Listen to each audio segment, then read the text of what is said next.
the laps are being set, and as Basket tries to realign himself with the grid.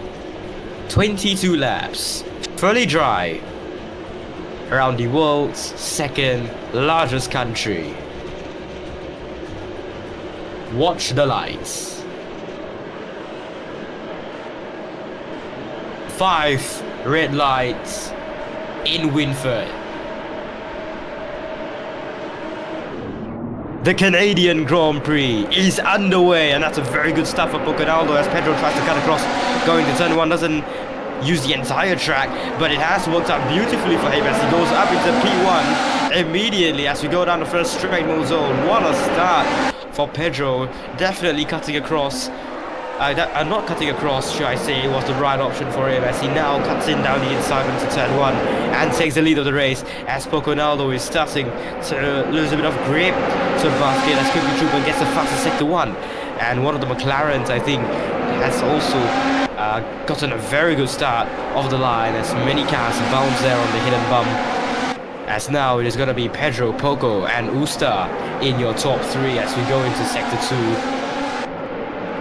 And what a start it has been for Pedro, but Poconaldo has taken back the lead with a purple sector 2, and the world championship leader has lost his position as it's currently quite slagging really badly, so I can't really see, but from the looks of things it is going to be Pedro in the lead as we go into lap 2.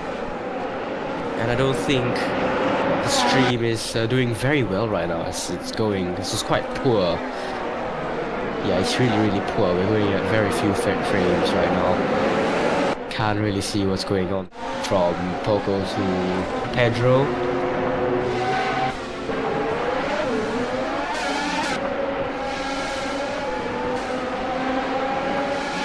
So yeah, it was a decent start for Pedro at the start.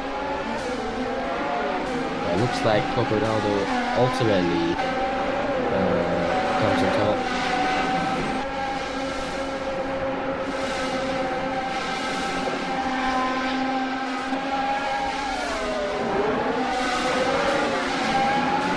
As that's a slowdown penalty for Poconaldo, and Pedro has gotten by to take the lead of the race.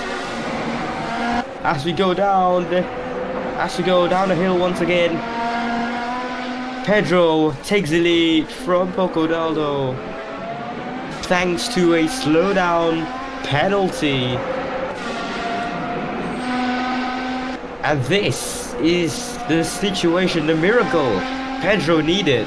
With 12 laps left to go, crossing the line first would mean Pedro would seal the title. I'm not sure if Alan is out somewhere or is not here, because I really cannot. Well, probably just isn't here today, and so as the gap now maintains at about 2 seconds now between Poco and Pedro.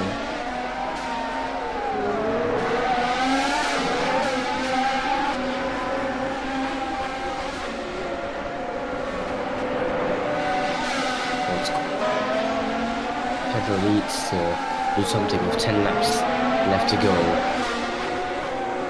All he needs is 2 seconds out of the bag. Poconaldo, who obviously being a more recent driver with not that much to race for as we see out the rest of the season. So if anything, Pedro is more desperate for this win than Poco. Coming first. Mostly the medium tires are starting to wear out now. But let's see who will stay out longer. They both come in at the same time. Pedro and Poconaldo come into the pits together as Pedro boxes right before the line and Poconaldo boxing right after as we go down the pit exit.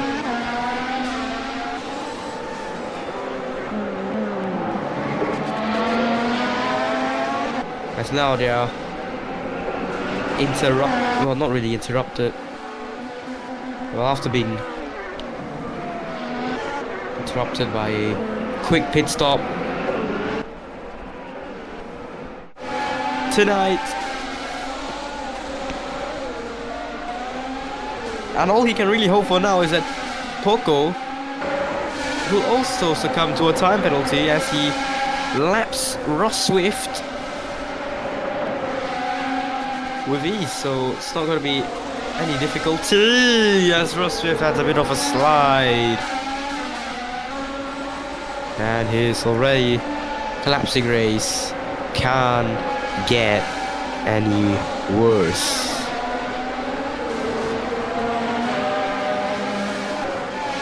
Crocodile. That's all he needs to do is bring the car home. As we go down the straight once more as we enter down onto the back straight. Pole here. No, not really pole here, but pole in the last 3 races. Pole in his race. And that pole for the 2nd time in a row will convert into a win. Poconaldo wins the Canadian Grand Prix, and Pedro, with another time penalty, slips into P4, and the P2 he needed will not happen. A last-minute gasp will send the Red Bull down 2 places. And as if losing the win wasn't enough, a loss of 2 more positions would make his penultimate race much more difficult.